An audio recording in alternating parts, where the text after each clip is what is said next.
Again, we're following breaking news out of the Pentagon at this hour. The president's new acting defense secretary, Christopher Miller, just announced a withdrawal of troops in both Iraq and Afghanistan before Inauguration Day. There are currently about 4,500 troops in Afghanistan and 3,000 in Iraq. Those numbers will each be reduced to 2,500. NBC News first reported that the president was looking to scale down the number of troops in Afghanistan last month.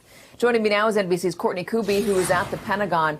Courtney, we heard from Mitch McConnell about this idea of the president wanting to take all of the troops out of Afghanistan, urging him very strongly against it, saying it will only hurt us, not help us.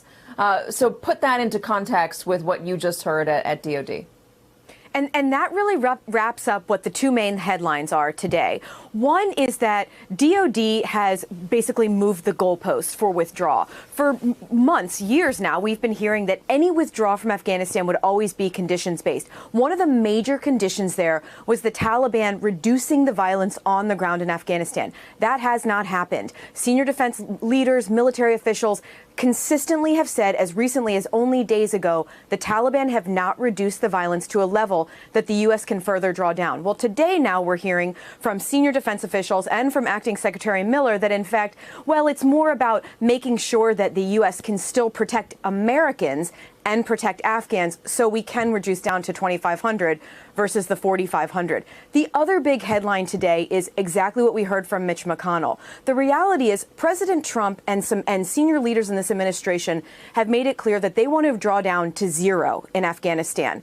When faced with the option between going to zero going to 2,500, because the reality is they were going to draw down. President Trump was going to draw down.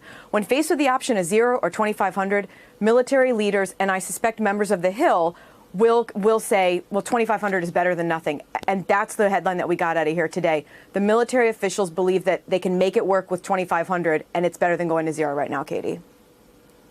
And Courtney, what more from this New York Times reporting about the president wanting to explore military options or whatever his options might be for Iran in response to the stocking up of some of their nuclear silos or their uranium silos? That's right. That was one of the questions I would have loved to have asked Acting Secretary Miller, but he left without taking any actual questions at our briefing. But defense officials and military officials who I've spoken with, they've really cautioned against the idea of the U.S. Conducting any kind of a kinetic or active strike against Iran, any of their nuclear facilities. The concern, of course, being that it would drag the U.S. into a war, that if the U.S. were to conduct a strike on someplace like Natanz, that Iran would respond with ballistic missiles. And one defense official I spoke with earlier said, and they would keep going until they killed people. Hey there, I'm Chris Hayes from MSNBC. Thanks for watching MSNBC on YouTube. If you want to keep up to date with the videos we're putting out, you can click subscribe just below me or click over on this list to see lots of other great videos.